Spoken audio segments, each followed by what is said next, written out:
الحمد لله رب العالمين والصلاة والسلام على سيد الأنبياء والمرسلين وعلى آله وصحبه ومن استنى بسنته إلى يوم الدين اللهم اجعلنا منهم ومن الذين آمنوا وعملوا الصالحات وتواصوا بالحق وتواصوا بالصبر آمين يا رب العالمين أما بعد فأعوذ بالله من الشيطان الرجيم ولئن مستهم نفحة من عذاب ربك ليقولن يا ويلنا إنا كنا ظالمين رب اشرح لي صدري ويسر لي أمري واحلل عقدة من لساني يفقهوا قولي آمين يا رب العالمين আমি আপনাদের আগেই সতর্ক করে দিচ্ছি আজকের বক্তব্যটি যত তাড়াতাড়ি সম্ভব শেষ করার চেষ্টা করব, কিন্তু ৪৫ মিনিটের কমে শেষ করতে পারবো বলে মনে হয় না। আগেই বলে দিচ্ছি যেন আপনারা বিরক্ত না হয়ে পড়েন।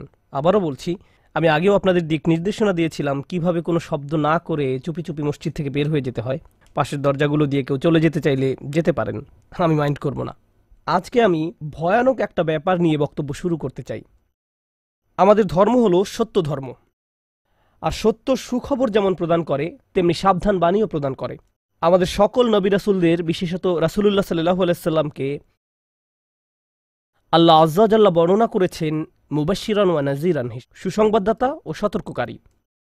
যদি কেউ শুধু সুসংবাদ প্রদান করেন তাহলে সে সাবধান বাণীর কথা ভুলে যাবে, আর যদি শুধু সতর্ক করতে থাকেন তাহলে সে এতই হতাশ হয়ে পড়ে যে মনে করে ভালো খবর বলতে আসলে কিছু নেই। বুঝতে পারলেন? আমি চেষ্টা করেছি এই ভারসাম্য রক্ষা করার। যেহেতু এই মাসটি প্রত্যাশার মাস, তাই আমি সুসংবাদের উপর একটু বেশি জোর দিয়েছি।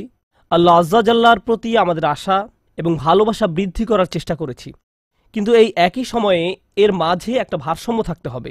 যদিও আজকের বক্তব্যের শেষ অংশে আসার খবর আছে, কিন্তু শুরু করছি এমন একটা জায়গা থেকে যা অতটা আশাব্যঞ্জক নয়। দেখুন, আমাদের পূর্বের জাতি বনী ইসরায়েলকে আল্লাহ কিতাব দান করেছেন। আমাদের যেমন কুরআন রয়েছে, তাদেরকেও অন্য কিতাব দেওয়া হয়েছিল। কুরআন যাকে বর্ণনা করেছে অন্য কোরআন হিসেবে, অর্থাৎ আগের কিতাব। তারা তাদের কিতাবকে গুরুত্ব দিয়ে গ্রহণ করেনি। তাদের মাঝে বেশ কিছু বিভ্রান্তিমূলক ধারণা গড়ে ওঠে। আমরা যদিও এত ভালো মুসলমান নই, সমস্যা নেই। আল্লাহ যদি আমাদের দোজখে ফেলেনও, সবচেয়ে খারাপ পরিস্থিতিতে আল্লাহ যদি আমাদের জাহান্নামে ফেলেনও, এটা হবে সাপ্তাহিক ছুটির মতো, কয়েকদিন মাত্র। কারণ তিনি আমাদের এতই ভালোবাসেন যে মুসলমানরা শেষমেশ তো জান্নাতে যাবেই। তাই আমরা যদিও জাহান্নামে যাই, সেটা হবে অল্প কিছু দিনের জন্য, সমস্যা নেই। লান তামাসসানান নারু ইল্লা আইয়ামাম মা'দুদাত, গুটি কয়েকদিন ছাড়া আগুন কখনো আমাদের স্পর্শ করবে না, কিছুদিন মাত্র। ব্যাপারটা হলো, জান্নাত জাহান্নামের পূর্বে বিচার দিবস রয়েছে, যেটি একদিনের জন্য, সেটা 1000 বছর লম্বা হবে। জান্নাত বা জাহান্নাম নয়, আল্লাহর কথা অনুযায়ী শুধু বিচারের দিনটি এত লম্বা হবে। আর বিচারের দিনটি হবে মাত্র একদিনের, আর জান্নাত জাহান্নাম চিরকালের জন্য। তাই কেউ যখন বলে গুটি কয়েকদিন, তাকে এখনকার দিনের হিসেবে চিন্তা করলে তো হবে না। বর্তমানে পৃথিবী তার অক্ষ বরাবর ঘুরে, আমরা সূর্যের উদিত হওয়া এবং অস্ত যাওয়া দেখি, কিন্তু কিয়ামতের দিন সূর্য, চাঁদ এবং পৃথিবীর সব কিছুকে ধ্বংস করে নতুন একটা ব্যবস্থাপনা তৈরি করা হবে। তাই আমরা এখন যেভাবে 24 ঘন্টার হিসেব করি, সেভাবে রাত দিনের হিসাব করলে তো চলবে না যখন আখিরাত শুরু হবে। চলুন তাহলে সবার আগে এই ধারণাটি আমাদের মাথা থেকে ফেলে দেই। কোরআনের বহু জায়গায় জাহান্নামের আলোচনা করা হয়েছে, কিন্তু আমি শুধু কোরআন থেকে একটি বর্ণনা আপনাদের সামনে উপস্থাপন করতে চাই। আমার মতে এটি আল কোরআনের জাহান্নামের সবচেয়ে গুরুত্বপূর্ণ বর্ণনা। কোরআনের একজন ছাত্র হিসেবে আমি মনে করি এই বর্ণনাটি জাহান্নাম সম্পর্কে জানার শুরু মাত্র। কেউ যদি এই বর্ণনাটি বুঝতে পারে, তাহলে সে জাহান্নাম সম্পর্কে যথেষ্ট জানে। আয়াতটি শুরু করা হয়েছে এই কথা বলে, ওয়ালা ইন মাসসাতহুম, এমনকি যদিও।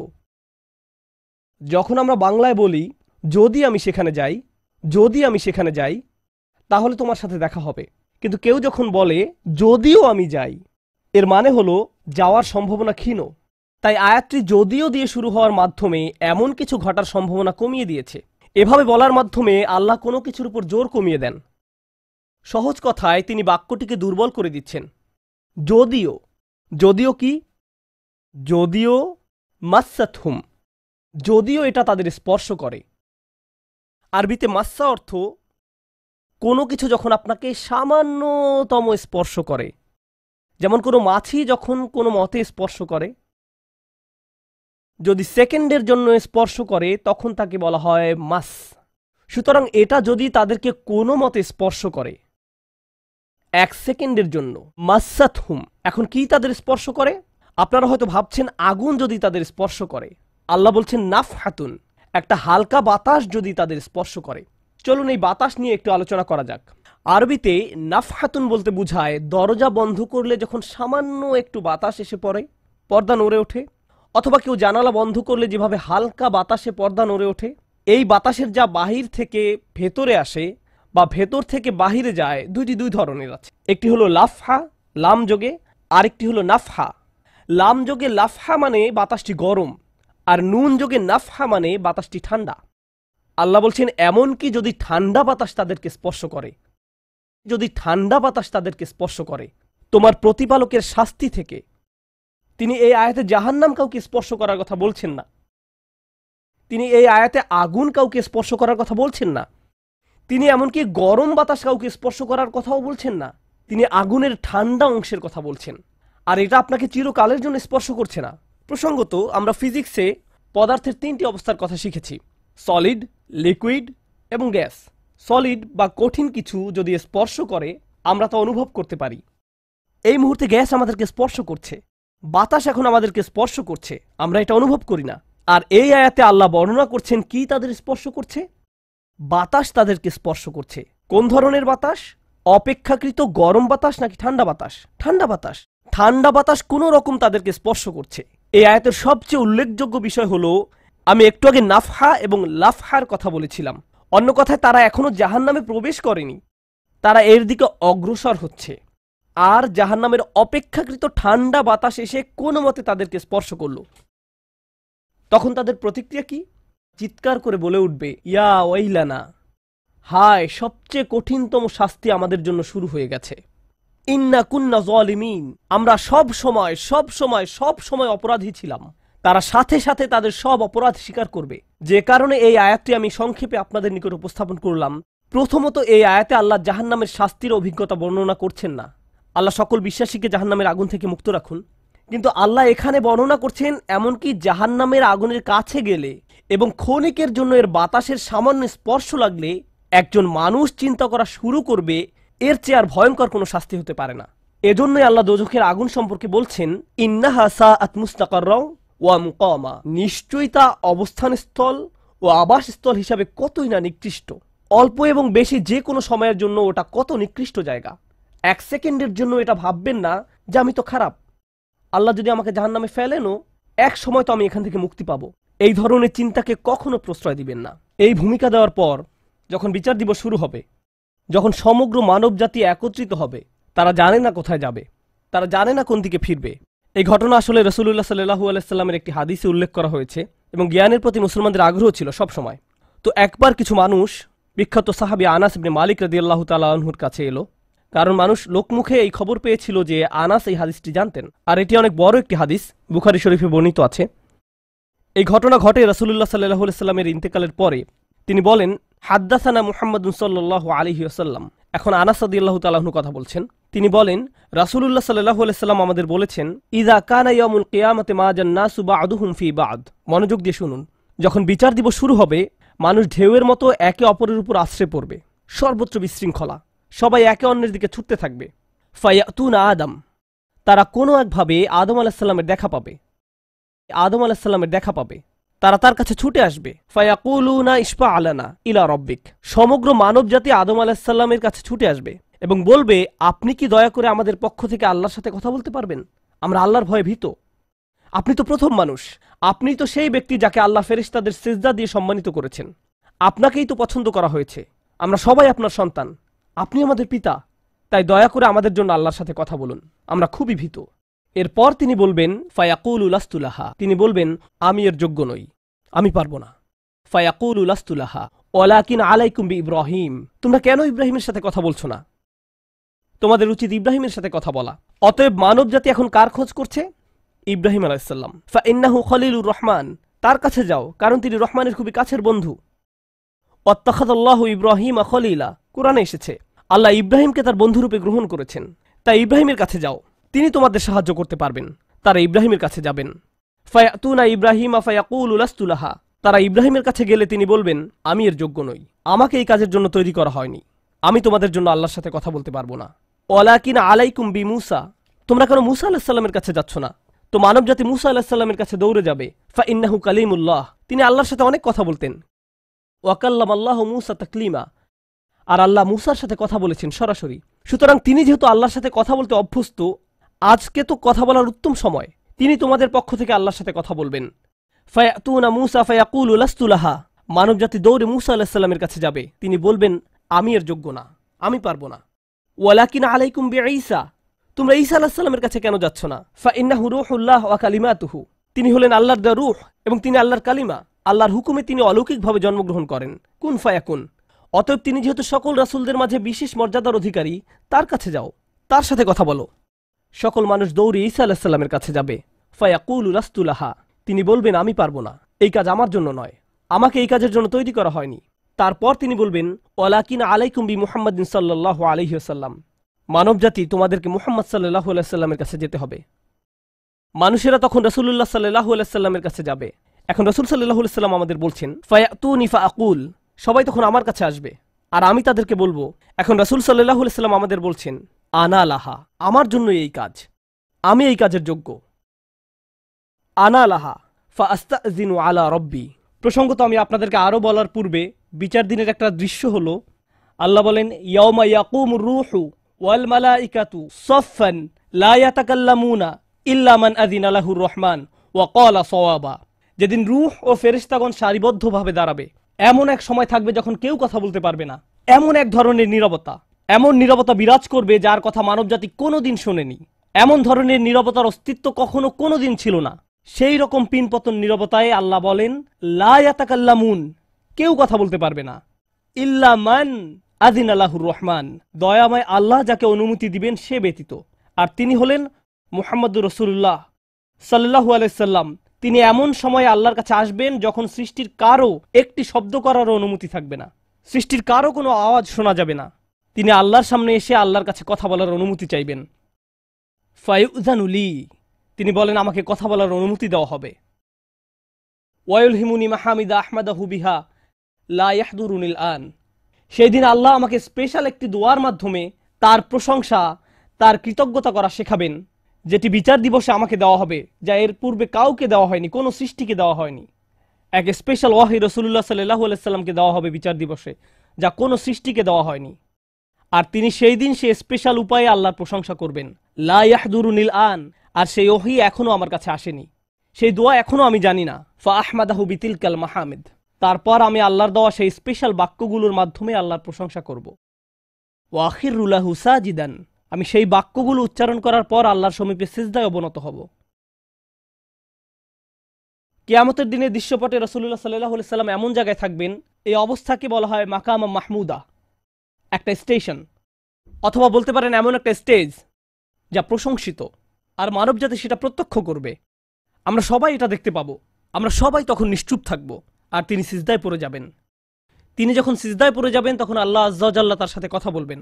এতক্ষণ তিনি আল্লাহর সাথে কথা বলছিলেন, এখন আল্লাহ আযজা ওয়া জাল্লা তার সাথে কথা বলবেন। তিনি কি বলবেন? ইয়া মুহাম্মদ ইরফা রাসাকা, তিনি বলবেন মুহাম্মদ তোমার মাথা উত্তোলন করো। ওয়াকুল, বলো, ইউসমা আলাকা, তোমার কথা শোনা হবে।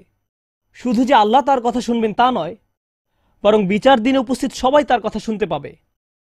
ইউসমা আলাক, তারপর আল্লাহ বলেন ওয়াসাল তুতা, চাও তোমাকে দেওয়া হবে, তুমি যা চাও দেওয়া হবে।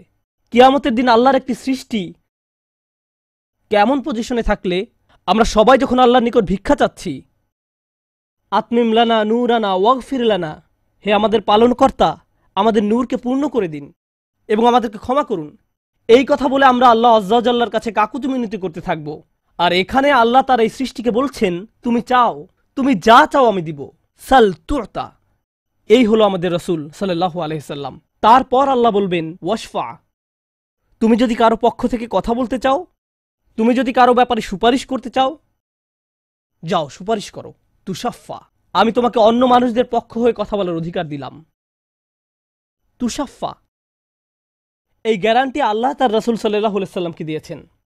ফাকুলু ইয়া রব, তখন আমি বলবো ইয়া রব, উম্মতি উম্মতি, তিনি সর্বসাকুল্যে এই কথা বলবেন, এটাই তার সম্পূর্ণ বাক্য, আমার উম্মাহ আমার উম্মাহ, আমার মানুষ আমার মানুষ। কিয়ামতের দিন সবাই বলবে নাফসি নাফসি, আমি নিজে আমি নিজে আমি নিজে। আল্লাহর নবীরা যারা মানুষকে আল্লাহর দ্বীনে আনার জন্য দিবারাত্রি পরিশ্রম করে গিয়েছেন, যেমন ইব্রাহিম আলাইহিস সালাম, যার এই দুনিয়ায় থাকাকালীন সময়ে শুধু একটাই উদ্বেগ ছিল মানুষের মুক্তি।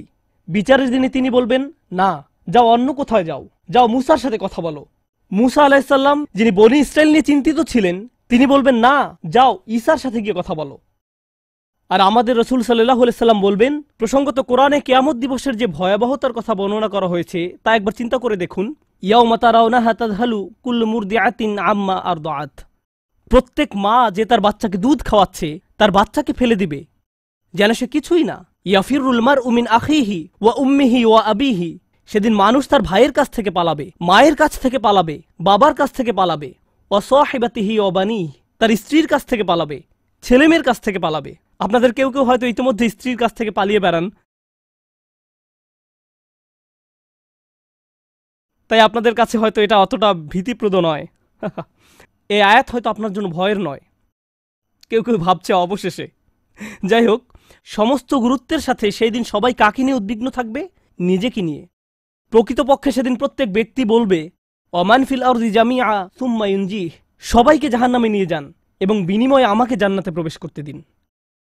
এটাও কোরআনে এসেছে। মানুষ সেদিন এমন মরিয়া হয়ে উঠবে, সেদিন একজন মানুষ আল্লাহর সাথে কথা বলবেন, আর প্রথম যে শব্দগুলো তার মুখ থেকে উচ্চারিত হবে তা হলো উম্মতি উম্মতি। আপনার জন্য আপনার রাসূলের ভালোবাসা এমনই প্রগাঢ় সাল্লাল্লাহু আলাইহি সাল্লাম। আমার উম্মাহ, আমার উম্মাহ। যদি আমরা তাকে ভালোবেসে থাকি, তাহলে যেই উম্মতের জন্য আল্লাহ রাসূলের এত ভালোবাসা, সেই উম্মতের জন্য আমাদের অন্তরে কিভাবে এত ঘৃণার বাস হয়? কিভাবে সম্ভব এটা? কিভাবে আমাদের পরস্পরের প্রতি এত ক্রোধ, বিচার, সমালোচনা, বিভক্তি, বিদ্বেষ, অনুমান, অহংকার? আর এই মানুষগুলো দাবি করে তারা রাসূলুল্লাহ সাল্লাল্লাহু আলাইহি সাল্লামকে ভালোবাসে। এইসব তুচ্ছ বিষয় ভুলে যেতে এই ভালোবাসা কি যথেষ্ট নয়? আমাদের কোন পার্থক্যগুলো এর চেয়ে বড়? তো যখন রাসূলুল্লাহ সাল্লাল্লাহু আলাইহি সাল্লাম বলবেন উম্মতি উম্মতি, আল্লাহ সুবহানাহু ওয়া তাআলা বলবেন ফায়াকুলু ইনতালিক, এগিয়ে যাও। ফাআখরিজ মিনহা মান কানা ফি কলবিহি মিসকালা শাইরাতিন মিন ঈমান।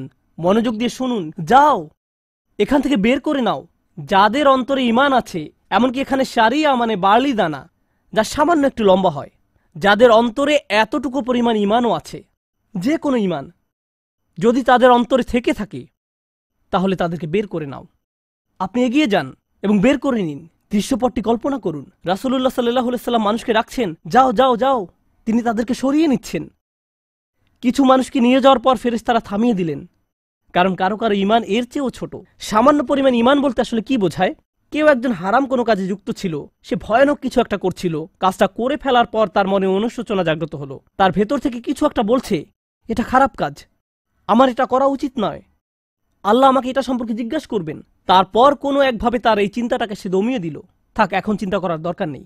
কিন্তু পরবর্তীতে সে আল্লাহর কাছে দোয়া করে বলল, ইয়া আল্লাহ, আমি জানি না কিভাবে এই কুঅভ্যাস থেকে বাঁচব, আমাকে এর থেকে মুক্তি দিন।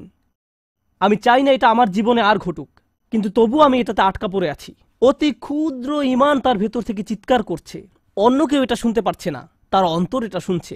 আর আল্লাহ আজ্জা জাল্লা বলছেন, তারা যদি এতটুকু ঈমানও দেখাতে পারে, আপনি এগিয়ে যান, তাদেরকে বের করে নিয়ে আসুন, আপনি তাদেরকে বের করে নিয়ে আসুন।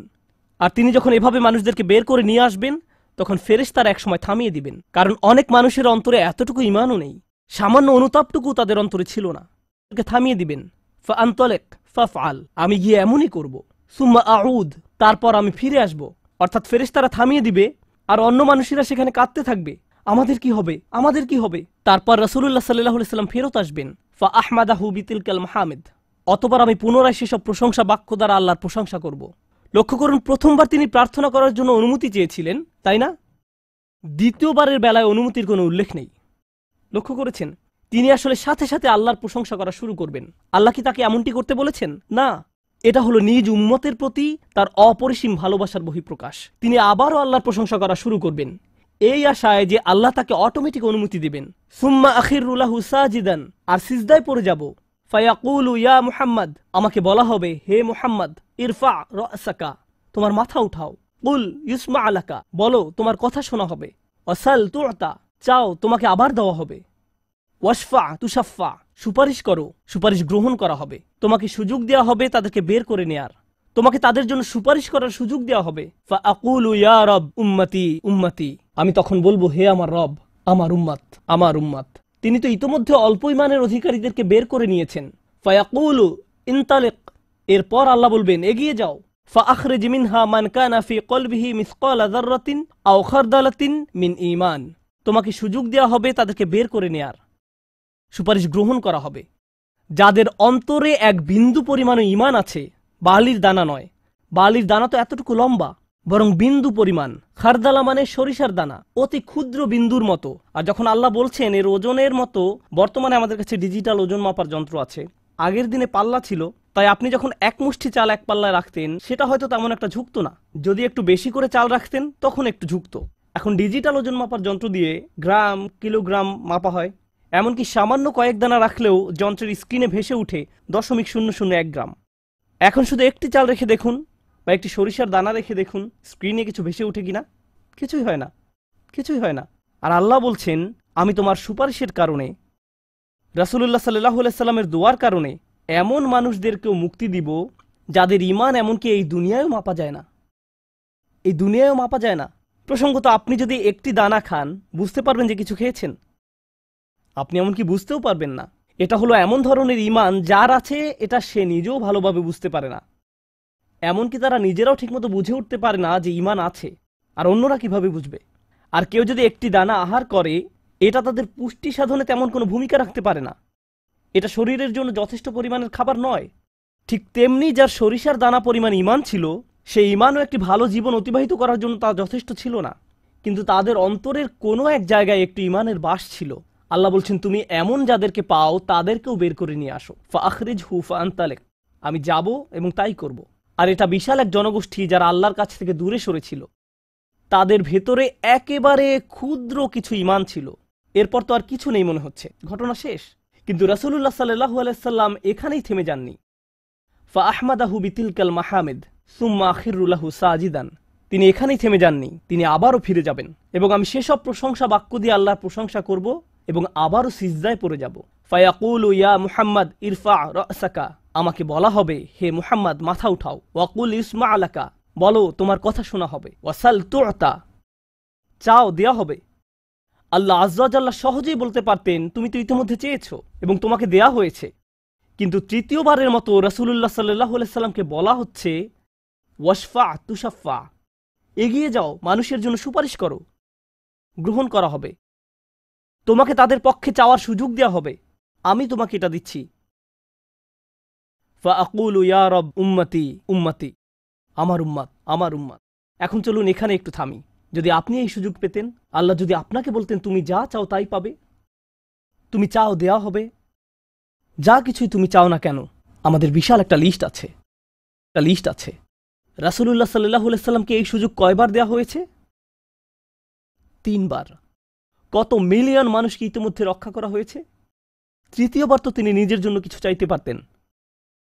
আমরা তো মানুষ, আল্লাহ যদি বলেন চাও আমি দিব, আর এই মানুষটি আল্লাহর সামনে দাঁড়িয়ে আছেন আর তাকে বলা হচ্ছে, কিন্তু তারপরেও তার জিহ্বায় উম্মাহ উম্মতি উম্মতি। তো আল্লাহ বলবেন ফায়াকুলু ইনতালিক, সামনে এগিয়ে যাও।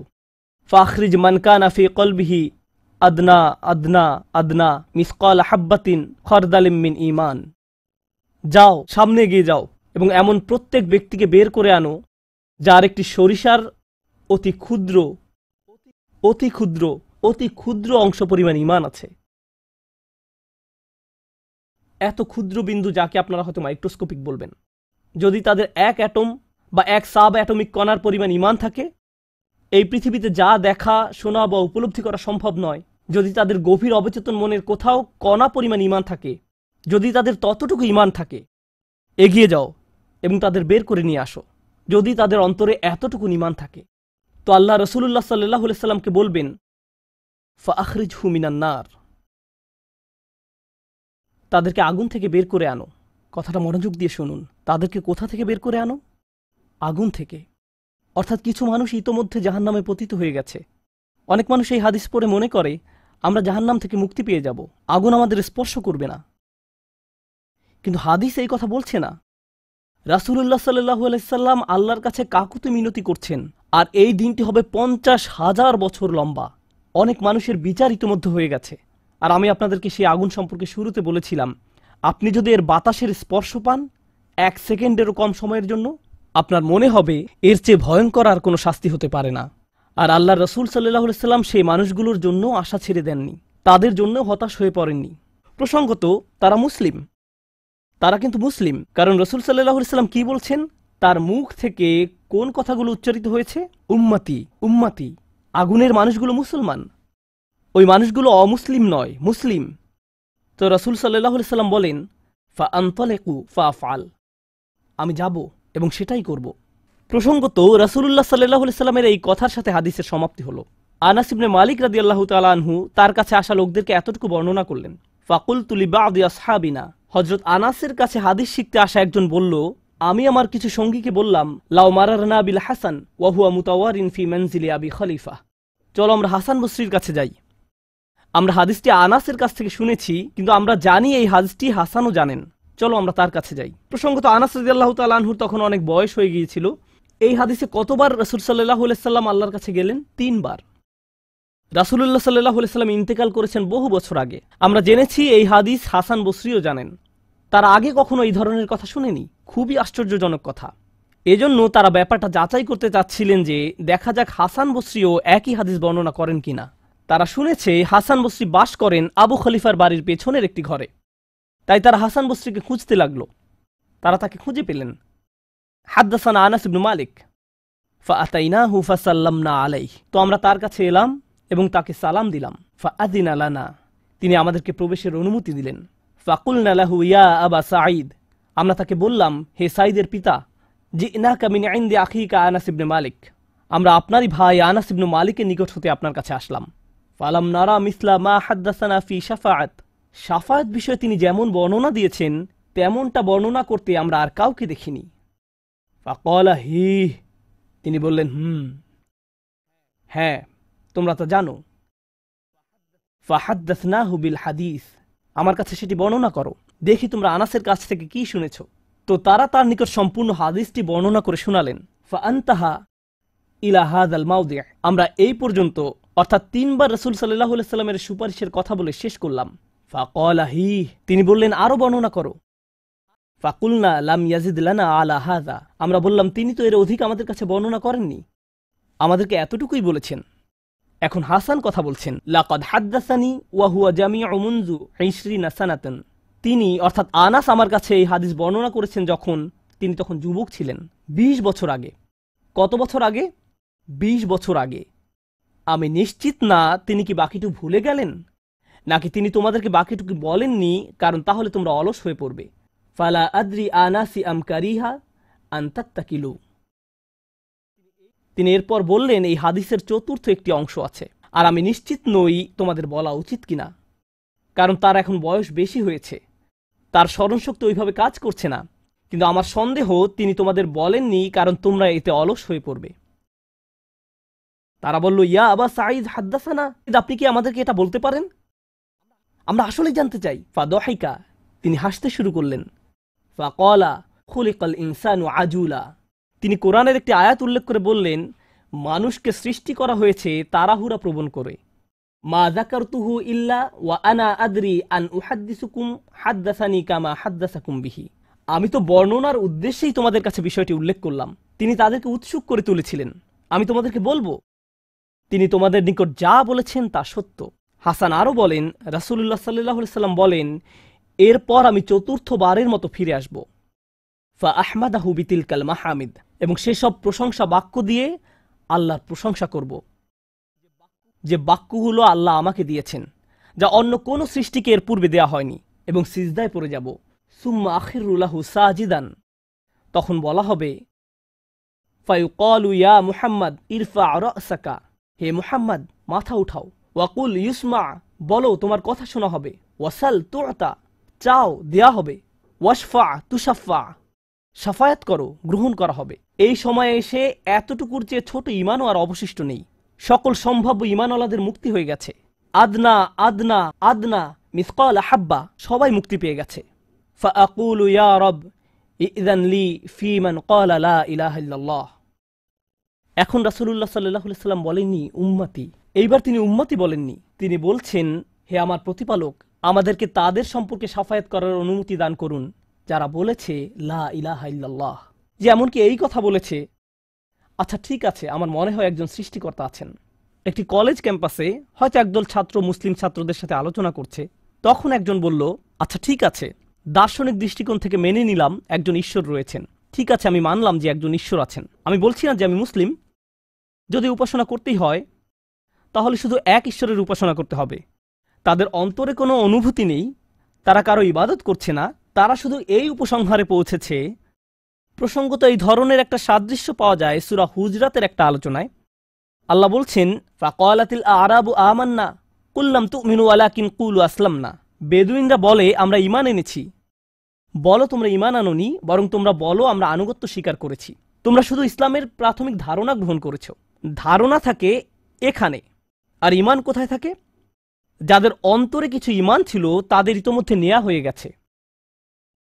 এখন যাদের মাথায় কিছু ধারণা ছিল যে একজন রব আছেন, তারা কোনোদিন ধর্ম প্র্যাকটিস করেনি, তারা ধর্মীয় কোনো কাজই করেনি, তারা শুধু এই ধারণা মেনে নিয়েছিল যে শুধু একজন প্রভুর উপাসনা করতে হবে।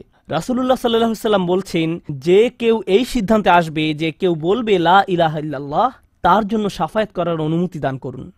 আল্লাহ বলবেন, ফায়াকুলু ওয়া ইজ্জাতি ওয়া জালালি ওয়া কিবরিয়াই ওয়া আযীমাতি। আল্লাহ বলবেন, আমি আমার কর্তৃত্বের শপথ করছি, আমি আমার স্বীয় গৌরবের শপথ করছি, আমি আমার বরত্বের শপথ করছি, আমি আমার মহত্বের শপথ করছি। লা উখরিজান্না মিনহা মান ক্বালা লা ইলাহা ইল্লাল্লাহ। আমি স্বয়ং অবশ্যই তাদের সবাইকে জাহান্নাম থেকে বের করব যারা বলেছে লা ইলাহা ইল্লাল্লাহ, তোমার এই সুপারিশের কারণে। সাল্লাল্লাহু আলাইহি সাল্লাম। জাহান্নাম কতটা ভয়ঙ্কর তার একটা ছোট্ট নমুনা দিয়ে আমি আজকের আলোচনা শুরু করেছিলাম। এখন সব শেষে রাসূলুল্লাহ সাল্লাল্লাহু আলাইহি সাল্লাম আমাদের জন্য এই শাফায়াত করছেন। এই হাদিসটি অন্যতম গুরুত্বপূর্ণ একটি হাদিস। এমনকি ২০ বছর পরে আনাস ইবনে মালিক এখন বৃদ্ধ হয়ে গেছেন, মানুষ তখনও তার কাছে শাফায়াত বিষয় জানতে এসেছেন। এমনকি আজকের দিনেও এই হাদিসটি অন্যতম শক্তিশালী একটি হাদিস, এবং অন্যতম এই জন্য যে ভুলভাবে ব্যবহার করার একটি বক্তব্য রাসূলুল্লাহ সাল্লাল্লাহু আলাইহি সাল্লামের। কখনোই এর অপব্যবহারের চিন্তাও করবেন না। এটা ফ্রি হয়ে যাওয়ার লাইসেন্স নয়। যদি আমরা মনোযোগের সাথে পড়ি তাহলে আমরা বুঝব যে আল্লাহ এমন মানুষদেরকে জাহান্নাম থেকে বের করে আনার জন্য অনুমতি দেবেন যাদের ঈমান যথেষ্ট ছিল না, যাদের সৎ কাজ যথেষ্ট ছিল না। পক্ষান্তরে এমন অনেক মানুষ থাকবে যাদের অন্তরে ঈমান আছে, যাদের ডান হাতে সৎ কাজ আছে, আর এই সৎ কাজগুলো বিচারের দিনে আলোতে পরিণত হবে। হৃদয়ের ঈমান ও বিচারের দিনে জ্যোতিতে পরিণত হবে। ইয়াসআ নূরুহুম বাইনা আইদিহিম ওয়া বিআইমানিহিম। তাদের বুকের ভেতর থেকে আলো ছুটতে থাকবে, এবং তাদের ডান হাত থেকে এই আলো টর্চে পরিণত হবে, গাড়ির হেডলাইটের মতো। চারপাশে থাকবে অন্ধকারাচ্ছন্ন, আর আপনি জান্নাতের দিকে ছুটতে থাকবেন। আপনাকে জাহান্নাম অতিক্রম করে যেতে হবে, এটা আল্লাহর নির্দেশ। ওয়া ইম মিনকুম ইল্লা ওয়ারিদুহা। জান্নাতে যেতে হলে সবাইকে জাহান্নাম অতিক্রম করে যেতে হবে, সবাইকে, এর কোনো ব্যতিক্রম নেই। আর এই ব্রিজ অতিক্রম করতে হলে আপনার আলো লাগবে। যদি আলো না থাকে তাহলে পড়ে যাবেন।